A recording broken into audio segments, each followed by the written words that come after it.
Hello children, good morning. Today we study EVS class 5th lesson 8th the unique word of insect and animal. हमारे पूरे विश्व में जो unique कीड़े मकोड़े और जानवर हैं उनके बारे में आज हम पढ़ेंगे. We find different types of animals in our surrounding. हमारे चारों ओर हमारे अलग अलग तरह के जानवर देखते हैं या पाए जाते हैं. These animals have their own characteristic. और सभी जानवरों की क्या है अपनी अलग अलग विशेषताएं होती है. They have different eating habits, जैसे उनके खाने का तरीका अलग अलग होता है. Okay, and way to find and get their food, उनके जो भोजन प्राप्त करने का तरीका भी उनका अलग अलग होता है. They also have different ways to save themselves from their enemies, वो शत्रुओं से अपनी खुद की रक्षा भी अलग अलग तरीके से करते हैं. उसी के बारे में आज हम स्टडी करेंगे. Sense of hearing. अब सबसे पहले हम इंद्रिय, सुनने की जो इंद्रिय होती है हमारी ज्ञानेंद्रिय, उसके बारे में पढ़ेंगे. फर्स्ट है बेट. बेट मीन्स होता है चमगादड़, उसके बारे में. तो मोस्ट ऑफ द जो बेट्स होते हैं इंसेक्ट, वो कीड़े मकोड़ों को खाते हैं, ईट करते हैं. और दे ईट इंसेक्ट एट नाइट, वो रात को खाते हैं इन कीड़े मकोड़ों को. और बेट्स आर नॉट ब्लाइंड, ये अंधे नहीं होते, बट एट नाइट जो रात होती है तो देयर ईयर्स जो होते हैं इनके कान प्ले मोर इम्पोर्टेंट रोल, एक बहुत महत्वपूर्ण काम करते हैं. देन देयर आइज, उनकी आँखों से भी ज़्यादा बेटर वो काम करते हैं. दे फ्लाई एट नाइट, वे रात को उड़ते हैं. इन द डार्क, अंधेरे में. और विदाउट स्ट्रिंगिंग एनी ऑब्जेक्ट, और बिना किसी विरोध के या प्रभावशाली उनकी कोई ऐसी क्रिया होती है. दे प्रोड्यूस ए साउंड, वो एक बहुत आवाज़ करते हैं, वेरी हाई फ्रिक्वेंसी, यानी कि बारंबार बार बार. और when this sound hits any project, और जब ऐसी आवाज़ जब आती है और वो किसी ऑब्जेक्ट से टकराती है इन फ्रंट ऑफ देम, उसके सामने से, तो इट रिफ्लेक्ट, वो क्या करती है, चमकती है.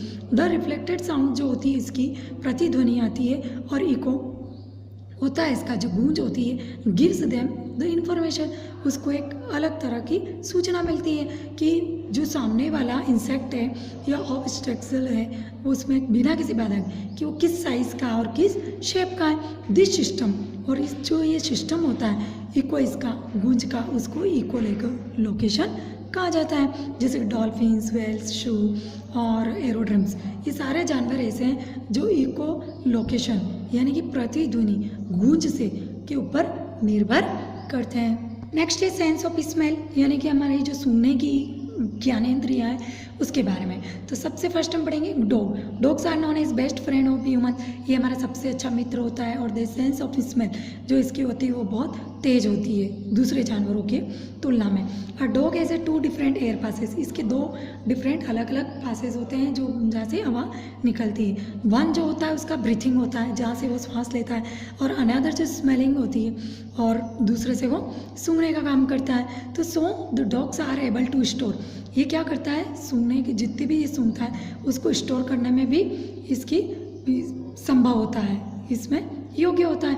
और nose even after breathing out the air, जो स्मेल उसके अंदर आ जाती है तो वो नॉज के थ्रू उसको बाहर भी निकाल सकता है. इन केस अगर ह्यूमंस जो होता है उसमें ऐसा नहीं होता है. We take in the air, जिस तरह से श्वास लेते हैं अवर नोज नाक से, और we use the same passes, और उसी से हम बाहर भी निकाल देते हैं. Therefore the smell that we get when we are inhaling lost as soon we as exhale there, हम जिस नाक से श्वास लेते हैं उसी से हम उसको बाहर निकाल देते हैं. हमें ये होता है. The nose of a dog, जो कुत्ते की नाक होती है वो हमेशा ऑलवेज वेट, गीली होती है, और जो उसका म्यूकस श्लेष्मा होता है उस नोज में हेल्प टू स्मेल, उसको स्मेल को कैप्चर करने में उसका हेल्प करता है.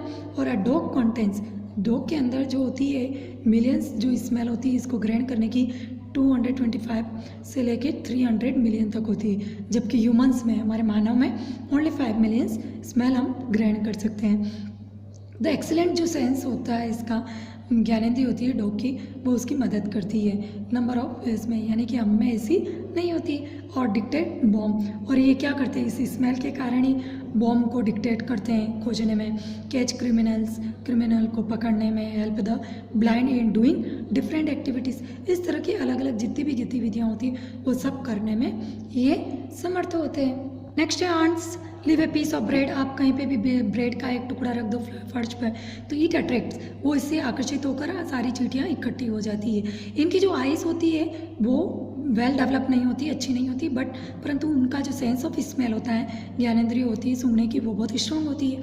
और इनके पेयर ऑफ एंटीना होता है इनके सिर पर, ये देखो ये ऊपर दिख रहे, इसमें भी दिखाया गया है। और ये जो एंटीना होता है वो स्मेल करने में इनकी सहायता करता है, और ये कम्युनिकेट करती है एक दूसरे से, साउंड के थ्रू बात करती है। और वैन जब ये फाइंड्स फूड, जब भोजन को ढूंढ लेती है तो इट लिव्स ए केमिकल, तो वहाँ पर एक केमिकल को छोड़ देती है और उसी के थ्रू सारी लाइन बना के उसको फॉलो करती है। It keeps this trail alive till all the food is collected, और तब तक ये लाइन चलती है जब तक ये अपना पूरा भोजन कलेक्ट नहीं कर। नेक्स्ट है स्नेक, सांप। इनकी भी आइट साइट अच्छी नहीं होती है, परंतु इनकी जो सेंस ऑफ स्मेल होती है वो भी एक्यूरेट होती है, और वो इसी का अपना भोजन ढूंढने में उपयोग करते हैं। स्नेक फ्लिक से ही टंग, इसकी जो जीभ होती है वो उसको बाहर अंदर करता है, और टंग से ही वो उसको क्या करता है, हवा भी लेता है। और ग्राउंड और सरफेस पर जब कोई ऑब्जेक्ट दिखता है तो send the message to the organ, अपने ऑर्गेन को मैसेज देता है और स्मेल से उसको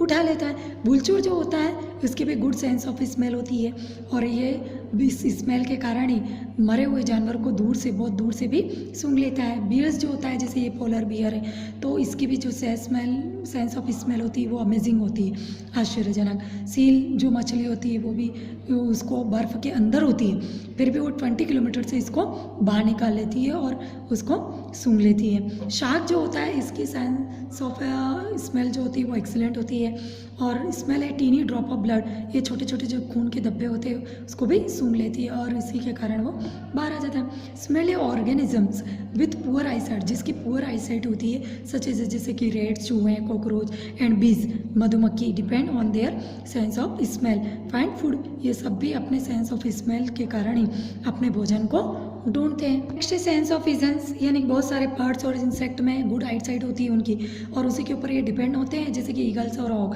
ये अपने बहुत ऊंचाई पर भी उड़कर अपना शिकार ढूंढ लेते हैं। Okay childrens, next tomorrow.